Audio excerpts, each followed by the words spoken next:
Hola, mi nombre es Daisy Hernández, me encuentro nuevamente aquí en mi casa, en la ciudad de Iquique, y el día de hoy nuestro colegio Academia Hospicio comenzó a subir videos educativos de diferentes cursos y asignaturas para hacer un aporte en esta cuarentena nacional y mundial. ¿Qué hicimos nosotros? Con nuestra plataforma de YouTube La Estrella de Caos y nuestro grupo de Facebook Yo Amo Mi Colegio, rescatamos estos videos, los juntamos y los viralizamos de manera más didáctica para que todos ustedes tengan acceso a esta información. Aquí arribita dejaremos los cursos para que nadie se confunda y aquí abajito dejaremos el temario de contenidos de cada uno de nuestros videos virales. También debemos aclarar que la buena o la mala calidad de los videos viene desde origen, al igual que los efectos especiales y el desfase de audio. Nosotros no hemos manipulado ningún video original, solamente los agrupamos y los ordenamos, solo eso. Así que comencemos con el video.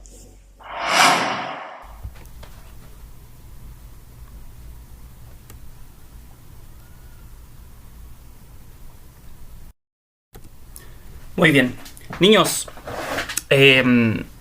la unidad que nosotros vamos a estudiar lleva por título, como dice aquí, Un mundo microscópico, ¿ya? ¿Y a qué hace referencia? Hace referencia a todo este grupo de seres vivos que existen, nos rodean y hemos interactuado por ellos durante años, pero que son imperceptibles a nuestra vista. Estoy hablando de un grupo especial de células que son bacterias, hongos, protozoos y microalgas. Vamos a ahondar en esto y también vamos a describir a otro grupo que no son seres vivos, pero que también interactúan mucho con lo que es nuestra especie, como lo son los virus. Vamos a relacionar la biología de los virus con la contingencia que tenemos y vamos a investigar cómo es posible que los virus nos puedan tener dentro de toda esta situación que es una cuarentena, por ejemplo, que es el hecho de que tengamos que usar mascarillas, guantes, tener especial cuidado con el grupo riesgo, que son los adultos mayores. Vamos a partir con el objetivo, ¿ya? Vamos a partir definiendo qué son las células y cuáles son las principales estructuras que la conforman. Para eso vamos a hacer memoria y vamos a activar unos conocimientos previos. Tengamos siempre presente lo siguiente. Vamos a decir que la célula es la unidad estructural de todo ser vivo. ¿Qué significa esto? Que todo ser vivo está compuesto por al menos una o más células. Bien, además, la célula es la unidad funcional de todo ser vivo. ¿Qué quiere decir esto? Que todos los procesos vitales se desarrollan dentro de la célula. Todas las características, todo lo que caracteriza a un ser humano se desarrolla dentro de la célula. Y además, toda célula proviene por división de otra célula. ¿Qué quiere decir esto? Que las células tienen la capacidad de dividirse y esa es una de las principales características de los seres vivos. Los seres vivos, que estamos conformados por células, nos podemos dividir, crear copias de nosotros. Las personas nos podemos reproducir, las plantas se pueden reproducir, las bacterias se pueden reproducir, etcétera. No así la materia inerte. El agua, su computador, su lápiz, su cuaderno, que es materia inerte, no se puede reproducir, ¿ya? Eso nos diferencia entonces de la materia inerte, la capacidad de reproducirse. Avancemos. Miren, para entender un poco mejor lo que vamos a ver en esta presentación, tenemos que tener muy claro el concepto de estructura y el concepto de función. La estructura, ¿a qué corresponde? La estructura responde a cuando yo quiero saber de qué componentes está conformado lo que yo quiero estudiar. Y la función es para qué sirve lo que yo quiero estudiar. Veamos el ejemplo de una casa. ¿Cuál es la estructura de una casa? Una casa puede estar conformada por tejas, láminas, ladrillos, cemento, bloqueta, paja, piedra, madera, adobe, ¿ya? Entre otros, puede tener muchas más estructuras. Estas se pueden agrupar y formar estructuras más grandes y pueden dar forma a la casa. En cambio, la función es decir para qué sirve. ¿Para qué sirve una casa? Para que vivan personas dentro. Si es una casa para animales, para que viva su perro, su gato, etc. Lo importante es poder diferenciar el concepto de estructura y el concepto de función.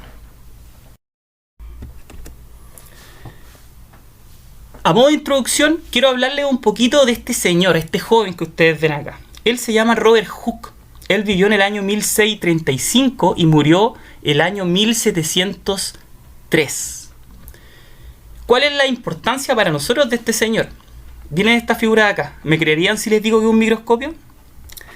A Robert Hooke se le atribuye el hecho de haber inventado el primer microscopio, pero no fue así. Él lo perfeccionó, y lo perfeccionó de un modo tal que fue capaz de observar la primera o el grupo de primeras células dentro de todas las personas que observaban estructuras pequeñas. Bien, en los tiempos que vivió Robert Hooke, la sociedad estaba atravesando por un periodo donde buscaba nuevas respuestas a interrogantes que no nos dejaban satisfechos. Entonces la gente solamente quería respuesta a través de lo que se puede comprobar, y de ahí nace el método científico. Hooke fue un fiel seguidor del método científico. ¿Y qué hizo él? ¿Cómo comprobó lo que él quería postular? ¿Qué hizo? Él fue a un arbolito y cortó una lámina. Este árbol era un árbol de corcho. Ustedes saben que el corcho viene del tronco de un tipo de árbol, ¿ya? Corta una lámina y la pone bajo su microscopio. ¿Y qué observa? Observa esta estructura. En ese tiempo no habían cámaras, ¿ya? No habían cámaras, y él lo dibuja. Sin saberlo, él estaba por primera vez observando células vegetales. Por primera vez estaba observando células vegetales, ¿ya? De aquí nace todo el estudio sobre lo que conocemos actualmente, el desarrollo de la estructura y función de la célula. Hoy en día podemos nosotros observar células con mayor tecnología y mayor resolución al microscopio que tenía Hooke, ¿ya? Por ejemplo, con los mismos microscopios que tenemos en nuestro laboratorio, nosotros podemos cortar cáscara de cebolla, la ponemos bajo estos microscopios, y esta es una foto real, ¿ya? Y si lo ajustamos bien podemos ver esto, ¿ya? Esta imagen corresponde a lo que se observa en microscopio desde una cáscara de cebolla, ¿ok? Hoy en día sabemos que todos estos cuadraditos que tienen una forma lineal corresponden a células, ¿ya? Vamos a responder nosotros las siguientes preguntas. ¿Cómo describiría estas células? Bajo dos variables. Bajo su forma y color. Solamente eso. ¿Observarían lo mismo con una lupa? ¿Es lo mismo un microscopio que una lupa? ¿Sí? ¿No? ¿Y por qué? ¿Serán iguales las células de la cáscara de una cebolla a las de tu cuerpo? Bien, estas preguntas quiero que ustedes las vayan respondiendo a través de lo que podamos ir observando en las presentaciones que vienen a continuación. Vamos a partir definiendo qué son las células. La célula se define como la unidad básica de todo ser vivo, y en su interior se llevan a cabo los procesos vitales. Se clasifican en dos grandes grupos, en célula eucarionte y célula procarionte. Si confeccionamos un mapa conceptual, nosotros podemos agrupar a estas células en dos grandes categorías. Están las células de tipo eucariotas, que reúne a la célula animal y la célula vegetal, es decir, tanto la célula animal como vegetal corresponde a un grupo de células llamadas eucariotas. Y las procariotas se diferencian de las eucariotas porque contienen a las bacterias y a las arqueobacterias, es decir, las bacterias y las arqueobacterias corresponden a la categoría de células procariotas. Pero la pregunta que les hago, ¿por qué categorizar en eucariota y en procariota? Vamos a observar y vamos a ir respondiendo a esta pregunta. Acá tenemos una célula eucariota animal. Bien, quiero que lo observen y vamos a ir nosotros describiendo cada una de las estructuras que la conforman. La célula eucariota animal tiene, lo que ustedes ven acá, esta línea celeste es una membrana plasmática. Esta es una cubierta que permite el intercambio de sustancias y separa el exterior del interior, ¿ya? ¿Qué importancia tiene o cuál es su función de esta estructura? Es que permite el intercambio de sustancias de forma selectiva. Ella decide qué es lo que entra y qué es lo que sale. ¿Bien? También tiene un citoplasma. El citoplasma es el material contenido por la membrana. Todo lo que esté dentro de la membrana, esto celeste que se ve acá, ¿bien? Como este líquido, esta cosa viscosa, corresponde a lo que se denomina citoplasma, y su función es contener a estas cosas que ustedes ven acá que se llaman organelos. Estas estructuras se llaman organelos y cada una tiene una función específica. Por ejemplo, el que está acá, el que parece que tiene una piscina dentro, se llama mitocondria, ¿ya? Y la mitocondria tiene la función de otorgar energía a la célula, para que la célula pueda desarrollar todos sus procesos. ¿Bien?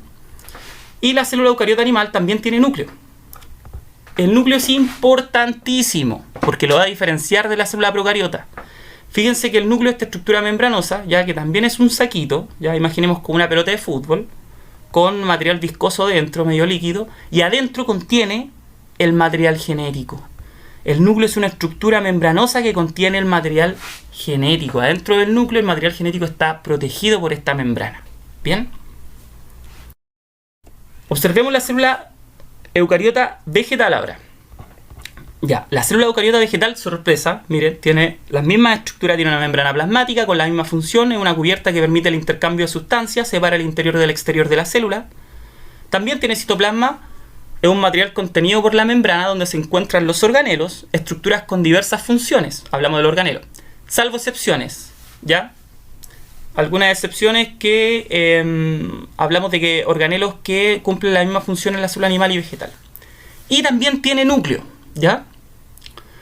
El núcleo es una estructura membranosa que contiene el material genético, ¿ya? Igual que la célula eucariota animal, una estructura membranosa que va a contener el material genético. Fíjense además que la célula vegetal tiene pared celular. La pared celular es una cubierta externa que otorga rigidez a la célula eucariota vegetal. A diferencia de la célula animal, la célula eucariota vegetal tiene estructuras lineales como nosotros la habíamos observado en las células de la cebolla, ¿ya? La célula animal es circular, en cambio la vegetal tiene otra forma, tiene una estructura lineal, no es circular, ¿ya? Pero aún así, ambas corresponden a la categoría de eucariote. Observemos ahora una procariota. Esta es una célula procariota, ¿ya? Voy a describir acá, voy a leer acá lo que dice, y dice, tiene su material genético disperso en el citoplasma, en una zona llamada nucleoide, y se presenta exclusivamente en organismos unicelulares. ¿Qué quiere decir esto? Primero que todo, que todas las células procariotas solamente pueden ser unicelulares. No existen organismos pluricelulares procariotas. ¿De acuerdo? Las células procariotas solamente van a ser unicelulares. ¿Cuáles son los organismos unicelulares? Son varios, ¿ya? Pero los que son procariotas son solamente bacterias y arqueobacterias. Y la principal diferencia entre una célula procariota y la eucariota es que la célula procariota tiene su material genético disperso en el citoplasma, ¿ya? Disperso en el citoplasma, que el citoplasma aparece en verde y el material genético que está acá en moradito está disperso en el citoplasma, no está dentro de un núcleo como en la célula eucariota, ¿ya? Este tipo de célula se diferencia de la eucariota porque su material genético está disperso en el citoplasma. Esta célula es mucho más primitiva, es la primera forma de vida que existe en la Tierra. Aparece hace aproximadamente 3.600 millones de años atrás, una cantidad de tiempo enorme, ¿ok? Observemos entonces.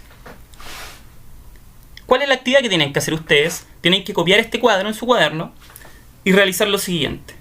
Van a anotar, abajito de estructura eucariota, todas las estructuras nombradas anteriormente que sean eucariotas, ¿ya? Y en el segmento donde dice procariota van a anotar todas las estructuras presentes en la célula procariota, ¿ya? Y le van a poner un ticket a las que se repitan. Por ejemplo, la célula eucariota tiene membrana.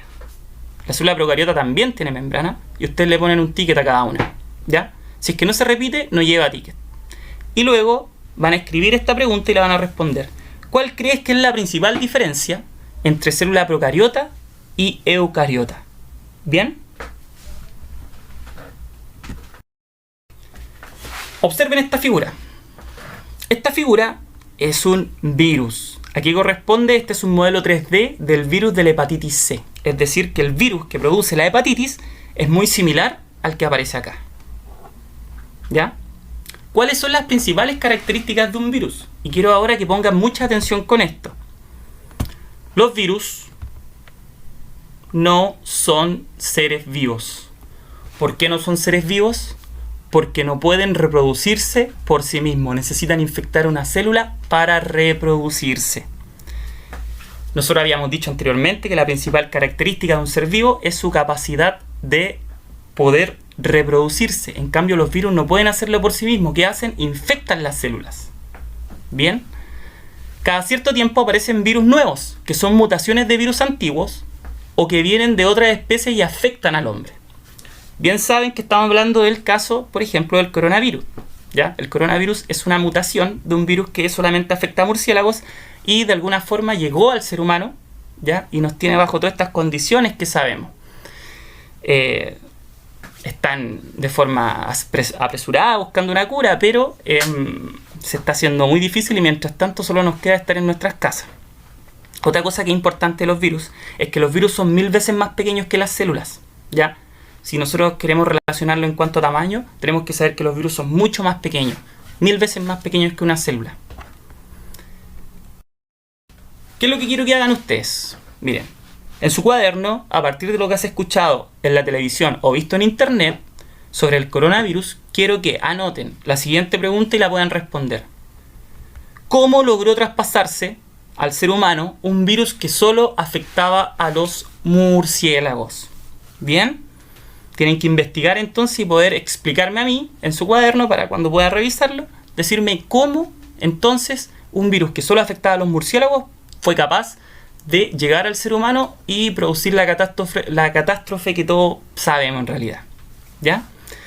Bien, niños, espero que puedan haber diferenciado lo que es una célula procariota de una eucariota y al mismo tiempo entender que los virus no son seres vivos, pero que interactúan desde el origen de nuestra especie y van a seguir interactuando y van a seguir estando para siempre con nosotros. ¿Ya? Que estén bien y nos vamos a ver la otra semana. ¿Ok?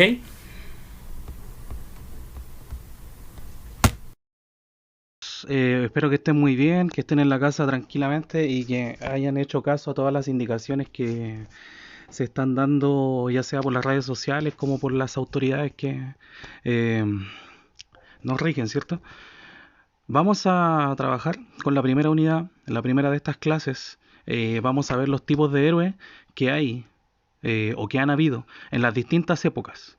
Todos conocemos la figura de un héroe. Sin embargo, vamos a conocer a muchos de ellos que fueron o que son héroes todavía, pero que fueron en distintos tiempos, ¿ya? Y también en qué se diferencian cada uno de ellos, ¿ya? Vamos a empezar entonces a ver las diapositivas. Los objetivos de aprendizaje, chicos, obviamente, como en todo, en lo que es lenguaje, es reflexionar sobre las diferentes dimensiones de la experiencia humana. Es decir, ver el conocimiento que se tenía antiguamente, los valores que se tenían antiguamente, etc.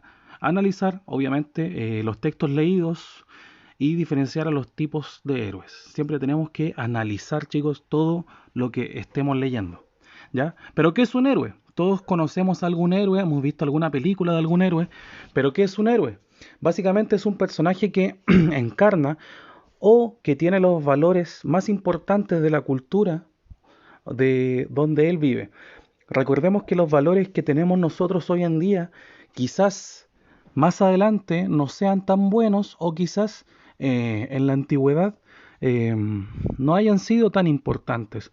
Por ejemplo, la amistad hoy en día es un valor muy importante. Quizás más adelante la amistad no tenga el valor fundamental que debiera tener un héroe. Sin embargo, hay valores que traspasan esas fronteras y que tienen los héroes o que tienen todos los héroes a lo largo de la historia, como es el caso de la valentía, la fuerza, la justicia, etcétera. ¿Ya? Entonces, los héroes están o aparecen en historias que tienen una narración mitológica y en esta narración tienen un principio, un desarrollo y un final. Generalmente el héroe emprende un viaje muy largo en donde sufre muchas adversidades para llegar al final a la meta. Vamos entonces con los tipos de héroes.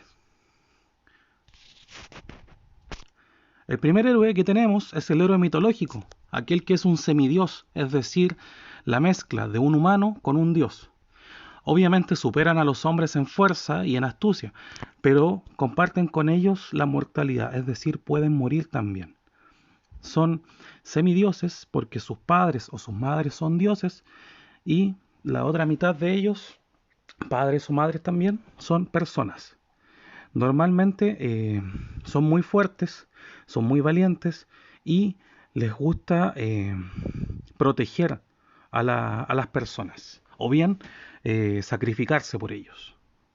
El siguiente héroe que tenemos es un héroe legendario. Es el héroe perfecto, es una persona, ya no se mezclan los dioses aquí, pero esta persona es muy valiente, tiene una gran sabiduría o bien una gran ignorancia y hace que las cosas más extraordinarias sean posibles. Aquí al lado pusimos la imagen obviamente de Espartaco, que era un esclavo que eh, llevó a la rebelión de los esclavos y que le produjo graves problemas al Imperio Romano gracias a sus habilidades en el combate y a su valentía excepcional. Lideró a muchas personas en un ejército solamente de esclavos para enfrentarse a los romanos. Entonces ese sería el héroe legendario. Luego tenemos al héroe clásico.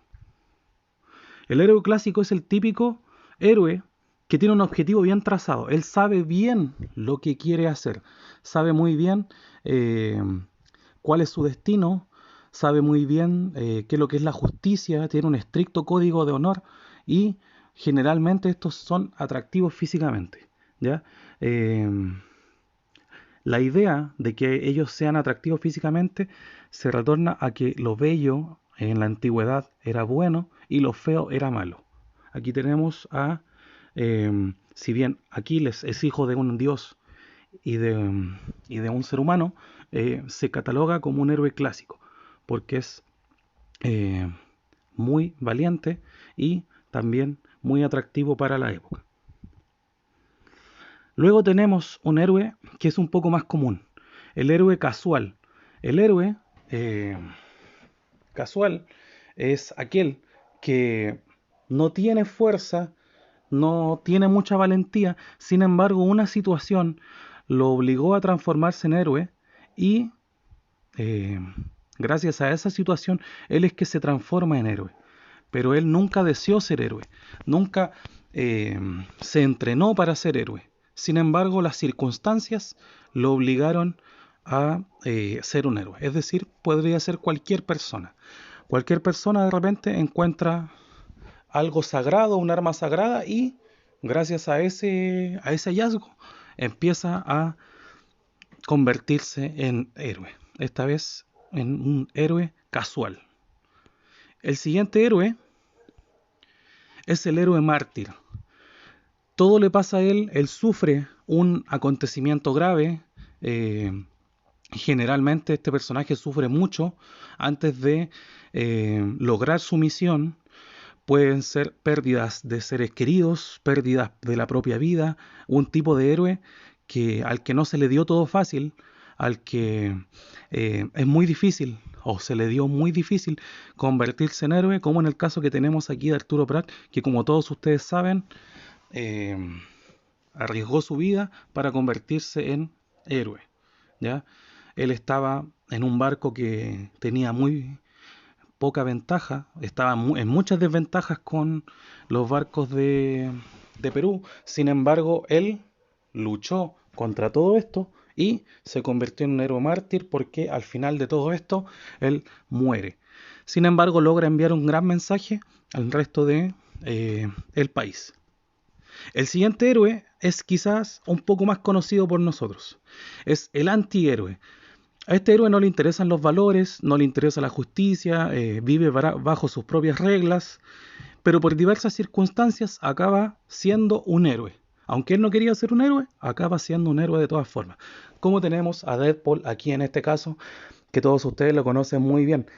Los que han visto la película saben que Deadpool es una persona que en un principio no estaba del todo interesado en hacer el bien, sin embargo termina haciéndolo de todas formas. El antihéroe es la persona que menos podríamos pensar que es un héroe. El siguiente héroe, chicos, es el matón o el héroe matón. Aquí sus padres o sus abuelos los podrían ayudar un poco más. La mayoría de estos héroes son aquellos que aparecen en las películas un poco más antiguas, de los años 70 o 80. Son aquellos héroes que han vivido una vida triste, aquellos héroes que han perdido muchas cosas, pero que ellos se siguen manteniendo firmes y tienen la obligación moral de atacar antes que los demás. Es decir, este héroe podría ser un héroe que eh, dispara y luego pregunta, ¿ya? Tiene una mala actitud con el mundo, generalmente son solitarios, pero no deja de ser un héroe. Chicos, esos son algunos de los héroes más importantes. Obviamente hay muchos más. Y todos estos héroes también encontramos heroínas, es decir, la versión femenina de cada uno de ellos, ¿ya? Entonces, ¿qué vamos a hacer, chicos? La actividad siguiente es que elijan a alguno de estos héroes que más les haya gustado e inventar una historia de no más de 20 líneas donde él tenga que enfrentar una dificultad. Entonces, ustedes eligen algún héroe, ya sea el clásico, el legendario, el matón, etcétera, y inventar una historia de no más de 20 líneas en donde él tenga que enfrentar una dificultad, siguiendo siempre, chicos, la estructura de inicio, desarrollo y final. Y la segunda actividad es buscar una historia en donde aparezca un tipo de héroe de los mencionados y elaborar un resumen de no más de 10 líneas de esa historia. Ustedes conocen muchos héroes, entonces pueden buscar cualquiera de ellos, contarnos la historia en no más de 10 líneas, chicos. Idealmente que sea un héroe que sea o que hayamos visto en esta mini clase. Cualquier duda, chicos, se pueden consultar entre ustedes, idealmente de manera online. ¿Ah? Pueden trabajar entre ustedes, preguntarse, no hay ningún problema con eso. Y espero que nos estemos viendo muy pronto. Hasta luego, chicos.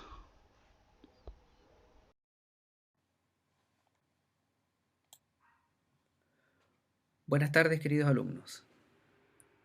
Nuestra primera clase se va a tratar de los números enteros. Quien les habla, el docente Gary Geldes Cortés.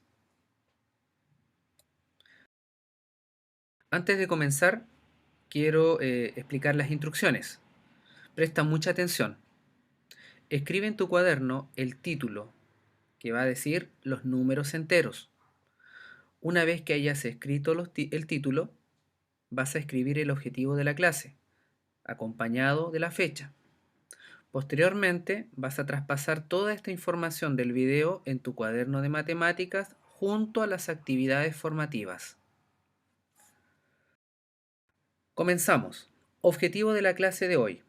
Dice, conocer los números enteros y dar significado a los signos positivos y negativos. ¿Cómo es el conjunto de los números enteros? El conjunto de los números enteros se denota con el símbolo de la letra Z. Está compuesto por los números naturales, el 0, y los opuestos a los números naturales. Se puede representar mediante una recta numérica, ¿sí? Como la que aparece en estos momentos en pantalla. El valor neutral es conocido como el 0. Hacia la derecha están los números enteros positivos, que se conocen con el signo más, y a la izquierda están los números enteros negativos, que se les reconoce con el signo menos.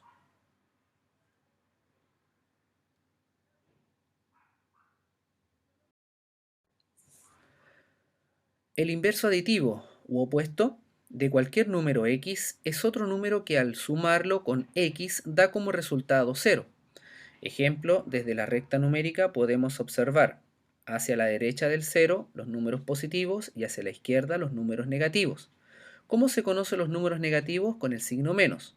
¿Cómo se reconocen los números positivos? Con el signo más, o simplemente no lleva el signo y eso está indicando que también se reconoce como positivo.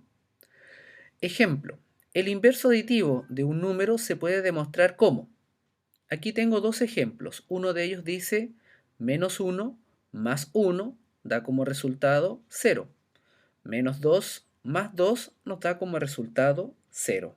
¿Qué significa esto? Que en la adición o en la suma, los signos que son distintos, su resultado siempre va a dar 0. Los inversos aditivos están a la igual distancia del 0 en la recta numérica.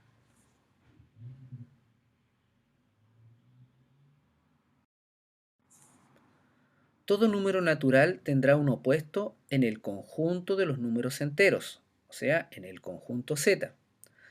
Hacia la derecha dijimos están los números positivos y hacia la izquierda están los números negativos. El opuesto del número positivo 1 va a ser el menos 1. El opuesto del número positivo 2 va a ser menos 2. El opuesto del número positivo 3 va a ser el número menos 3.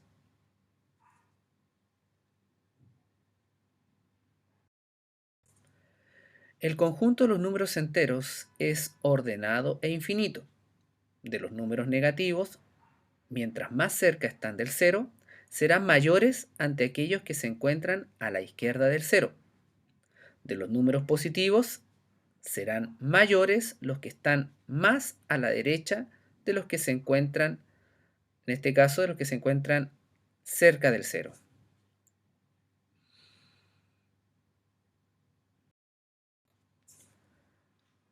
Dentro de las características vamos a poner dos ejemplos. En el primer ejemplo dice menos 5 o 0. Veamos la representación en la recta numérica. Ya sabemos que a la derecha están los positivos y a la izquierda están los negativos. Yo necesito saber cuál es mayor, el menos 5 o el 0. El número que está más a la izquierda en la recta numérica es menor, por lo tanto el número menor es el menos 5. Como pueden ver, ahí dice menos 5 es menor a 0. Ejemplo 2. Más 3 o menos 4. Veamos la representación en la recta numérica. Necesitamos saber cuál es mayor, el más 3 o el menos 4. El número que está más a la derecha en la recta numérica es mayor, por lo tanto el número mayor es el más 3. Entonces, si lo quiero comparar, voy a decir más 3 mayor que menos 4.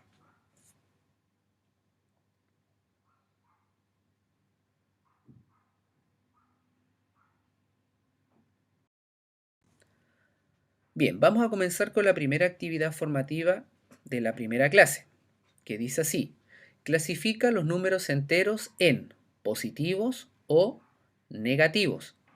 Ejemplo, aquí tenemos una secuencia numérica. Ya sabemos que los números negativos se reconocen con el signo menos. En el caso de los números positivos, con el signo más.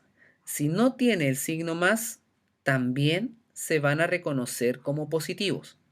Entonces, aquí tenemos una secuencia que dice menos 8, 5, menos 12, menos 3, 14, 2, menos 9, menos 11, 20 y 7. Y lo vamos a clasificar en la siguiente tabla. Dice números negativos y también dice números positivos. A la derecha están ordenados los números positivos y a la izquierda están ordenados los números negativos. Como puedes observar, ¿cierto? Están ordenados de la siguiente forma: menos 3, menos 8, menos 9, menos 11 y menos 12. Que quiere decir que en la recta numérica, ¿cierto? Vamos a comenzar, ¿cierto?, hacia la izquierda con los números, ¿cierto?, identificados como aparece aquí en el ejemplo. A la derecha tenemos los números positivos ordenados, ¿cierto? En este caso, de menor a mayor. El 2, el 5, el 7, el 14 y el 20. Entonces, de esta manera puedo clasificar los números negativos hacia la izquierda y a los números positivos hacia la derecha. En la actividad formativa número 1, entonces, hacer dos ejercicios. La idea es que los ejercicios duren 15 minutos. El primero y el segundo ejercicio tienen números negativos y tienen números positivos. Debe durar esta actividad 15 minutos. La siguiente actividad formativa número 2 dice: representa con un número entero la información de cada frase. Ejemplo, aquí tenemos la primera frase que dice una pérdida de 15.000 y la respuesta es menos 15.000. ¿Por qué la respuesta es menos 15.000? Al ser una pérdida, se reconoce con el signo menos. Si fuese una ganancia, se tendría que reconocer con el signo más, o sea, se reconoce como un signo positivo. En este caso del ejemplo, dice menos 15.000.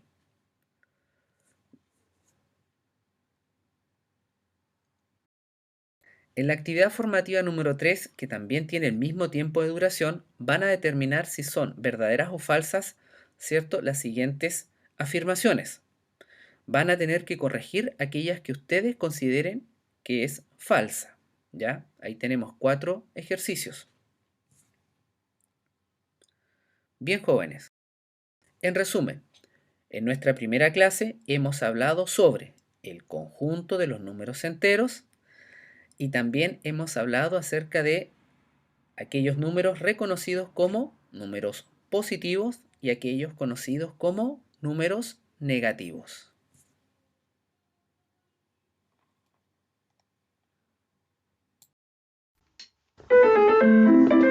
Conociendo los elementos que componen la música.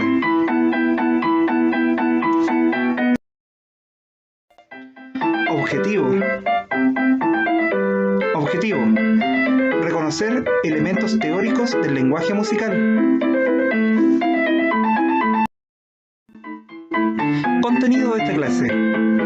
Parámetros del sonido, altura, duración, intensidad y timbre. Elementos compositivos de la música, ritmo, melodía y armonía.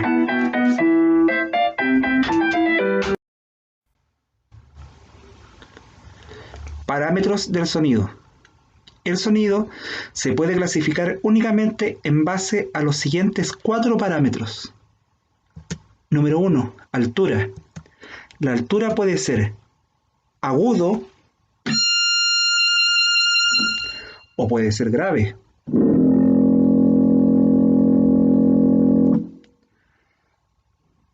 Otro ejemplo de agudo puede ser. Y otro ejemplo de grave.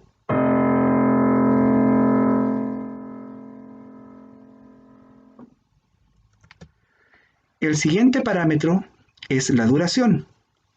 La duración puede ser larga o corta. La duración larga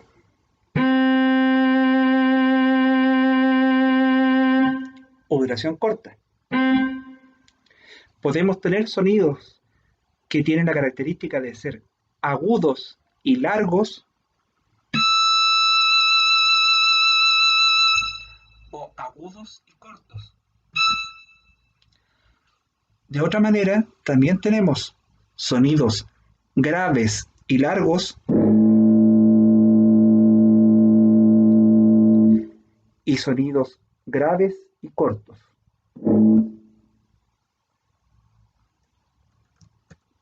Intensidad. La intensidad, malmente llamada volumen, puede ser fuerte o débil. A modo de ejemplo,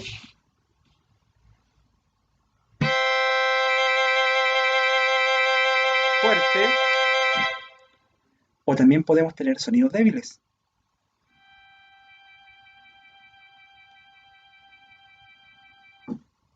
Escuchemos nuevamente.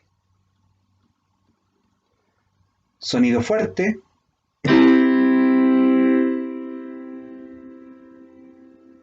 Sonido débil.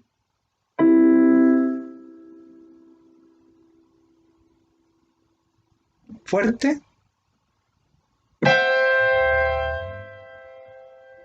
Y débil.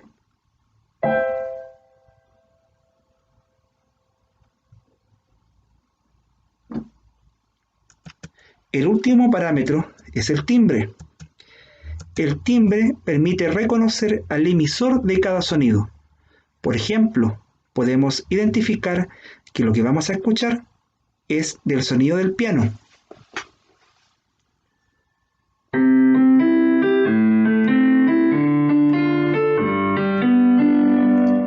O podemos identificar que esa misma melodía va a ser interpretada por una guitarra.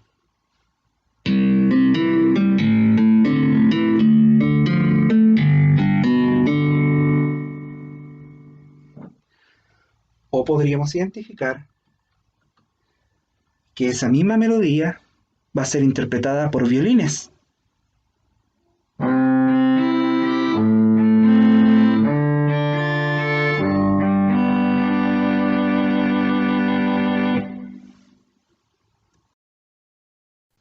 Cualidades del sonido en la música. La altura tiene como característica principal de entender que los sonidos sean agudos o sean graves. Ahí encontramos las distintas notas musicales. Por ejemplo, el do es la nota más grave, la sigue el re, y así se van transformando de graves a agudas.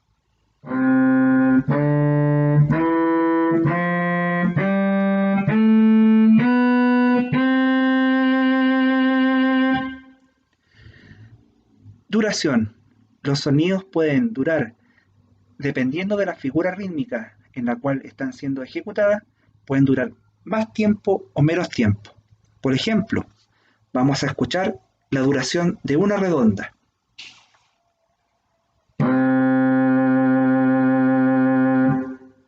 Es mucho más larga que una blanca, que dura 2 tiempos. Y así va disminuyendo el tiempo de duración de cada figura. Una negra, por ejemplo, dura solamente un tiempo.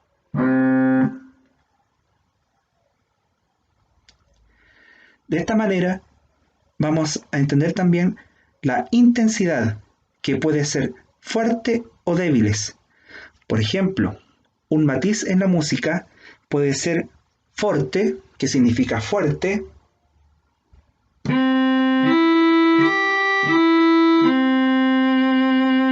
mezzo forte, que significa más o menos fuerte,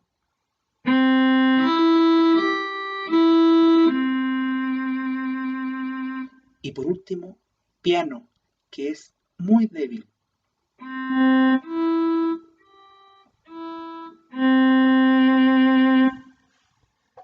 Y el timbre son las distintas voces e instrumentos de los cuales nosotros sabemos reconocer y escuchamos. Por ejemplo, estamos escuchando un violín.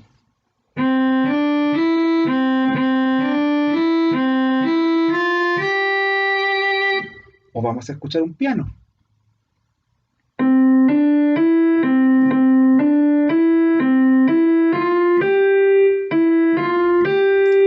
O vamos a escuchar una guitarra.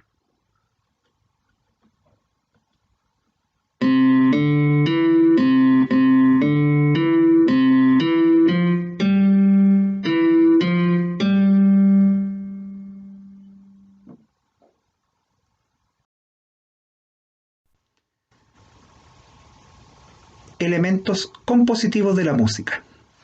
La música cuenta con 4 elementos esenciales, que son el ritmo, la melodía y la armonía.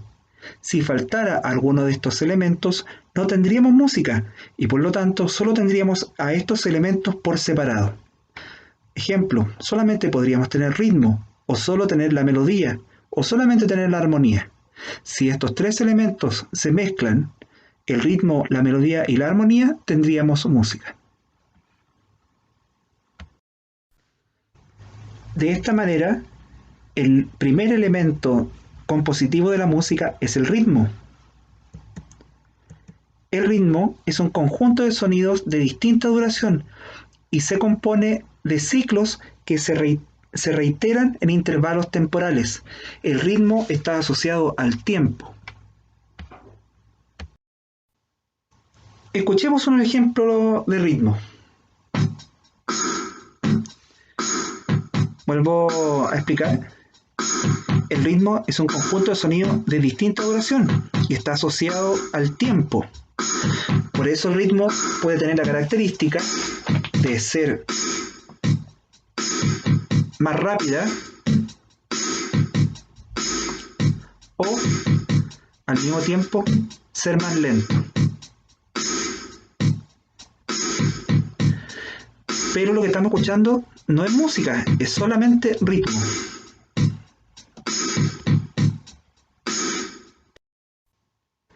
El siguiente elemento compositivo es la melodía. La melodía es un conjunto de sonidos de distinta altura y duración. Aquí estamos mezclando las figuras rítmicas y las notas musicales. Se puede considerar que la melodía es el primer plano de la música, la melodía principal o canción si es con la voz. Escuchemos una melodía para poder distinguir este elemento compositivo.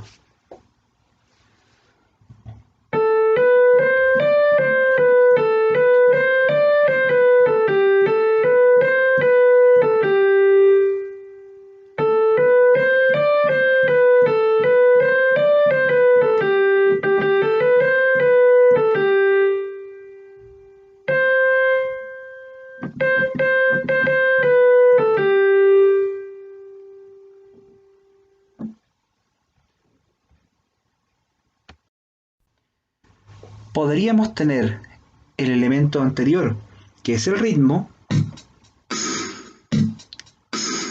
y tener melodía y aún así no tener música. Escuchemos el ejemplo.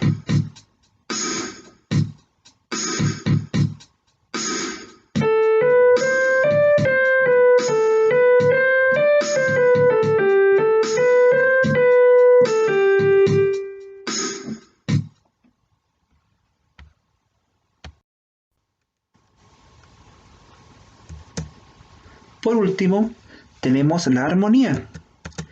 La armonía es mucho más compleja. Es la técnica de la superposición de los sonidos. Es la combinación de diferentes sonidos o notas que se emiten al mismo tiempo. La armonía puede ser disonante, que suena mal, o consonante, que suena bien. Escuchemos ejemplos de armonía.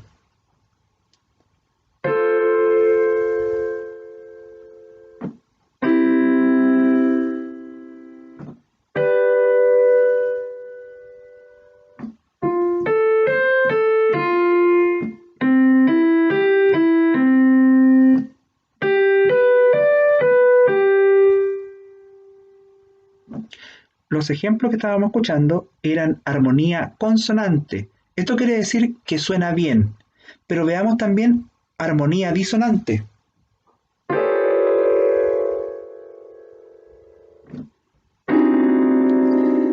Si nos damos cuenta, la armonía disonante nos da la sensación de que algo suena mal.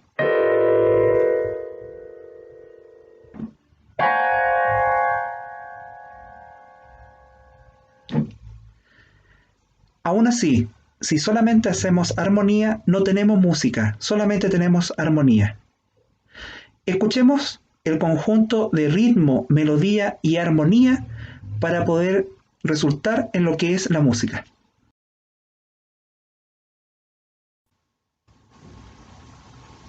Escuchemos con atención. Primero tenemos el ritmo. Agregamos la melodía.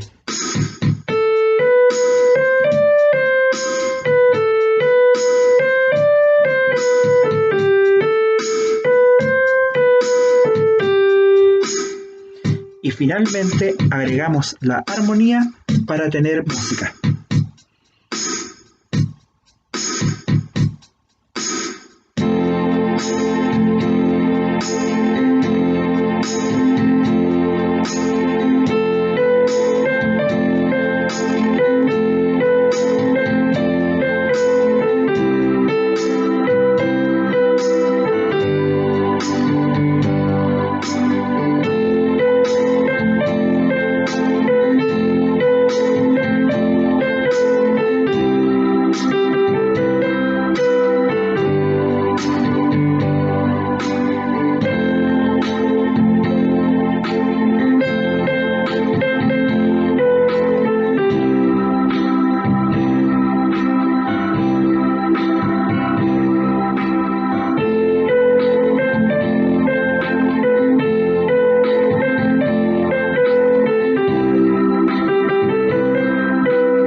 De esa manera tenemos ritmo, melodía y armonía, y todo su conjunto resulta la música.